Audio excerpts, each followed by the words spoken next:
Hello, students, and welcome back to another exciting edition of Mr. Armstrong Teaches. Today's topic is helping verbs and verb phrases. This will just be a brief review or a brief introduction, I suppose, depending on your perspective. We will do a deeper dive into helping verbs and verb phrases a little bit later in the year, but they are going to be popping up here and there, so I wanted to at least remind you or introduce their existence now. There is a list of helping verbs, and here it is. Helping verbs can be broken up into two different categories: auxiliary verbs, which you see in the colored in boxes, and modal verbs, which you see in the white boxes. But as I said, we're going to be getting into more of those specifics later on this year. There are many helpful songs on the internet that can help you to memorize these 23 words. You can Google that. Common tunes that a lot of people know, and there are original songs as well. Here's one now. Helping verbs, there are 23 helping verbs.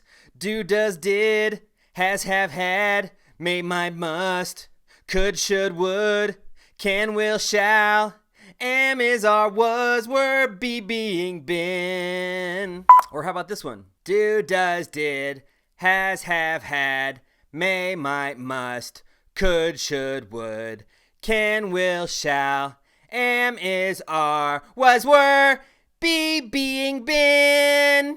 Or how about this one? Do, does, did, has, have, had, may, might, must, could, should, would, can, will, shall, am, is, are, was, were, be, being, been.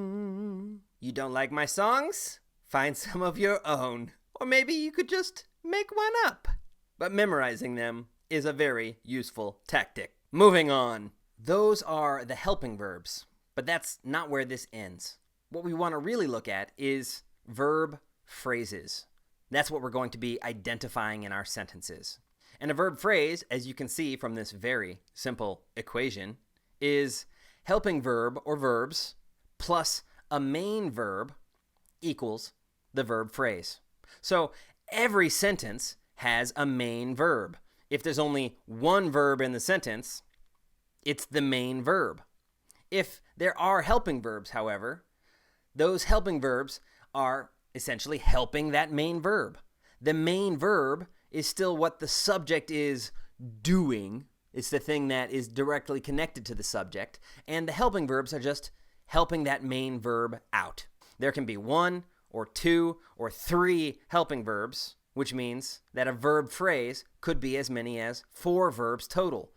3 helping verbs plus 1 main verb equals 4 verbs.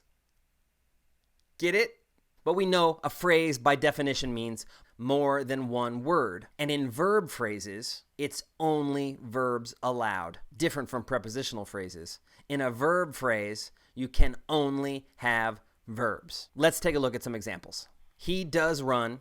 Maria did play baseball. These both feature helping verbs from the first column, to do verbs. He does run. In this example, there is a simple subject, he, and the other 2 words in the sentence are verbs. The main verb is what he is doing, run. The other verb, does, is just helping that verb out. He is the subject, does run is the verb phrase. In our second example, Maria did play baseball. The subject is Maria, and the verb phrase is did play.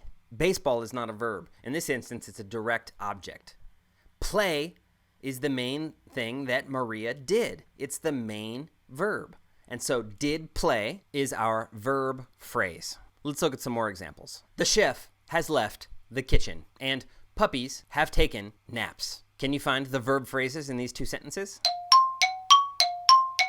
There are no prepositional phrases to eliminate, so finding the subjects can make this a little easier. The simple subjects in both of those sentences have been underlined. In the first sentence, the simple subject is chef.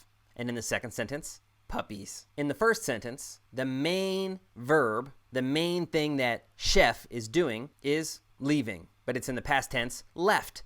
The chef left.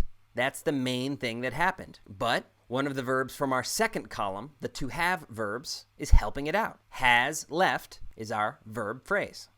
In the second example, puppies have taken something. They've taken naps. Naps is a direct object again, but taken is the main verb. There is another verb helping it out, another form of to have, have. Have is the helping verb. Taken is the main verb. Have taken is the verb phrase. Let's look at some more examples. These examples feature helping verbs from the modal verbs. Robots might win. That one's pretty simple. Robots is the subject, might win is the verb phrase. In the next example, you must go to the store. This example has a prepositional phrase in it. Can you identify the prepositional phrase? To the store. If I eliminate that prepositional phrase, what's left over is still a complete sentence. And it makes it a lot easier to decide which word is which. You is the subject of the sentence. Must go is the verb phrase. Must is the helping verb. Go is the main verb. And the next two examples are pretty simple. I could study. We will study. Everyone should study. That last example is also an example of the future tense. Future tense in English always has a helping verb, either will or shall. Something important to remember. Let's just get a few more examples from that last category of helping verbs, to be. To be is one of the most common verbs in the English language, and yet it is one of the most difficult to identify and recognize as a verb. It is a very irregular verb. The verb to be, it's just two letters, be. But when we start to look at the different ways that it changes to agree with subjects, am, is, are, where did the be go? Was, were, it's changing very radically each time.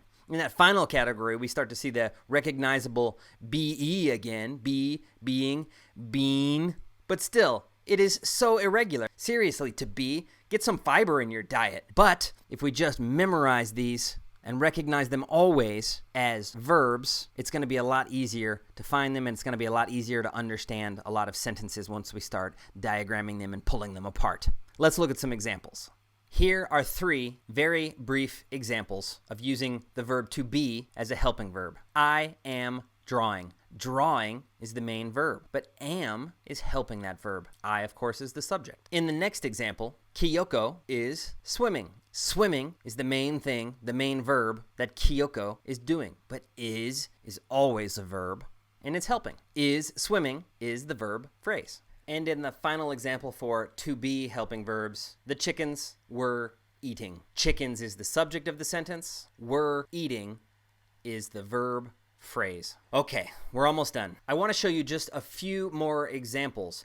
All of the examples we've seen so far have been verb phrases of exactly two verbs. One helping verb and one main verb, making two verbs. But as I said at the beginning of the video, verb phrases can have more than that. They can have as many as 3 helping verbs and one main verb, making a verb phrase total of 4 verbs.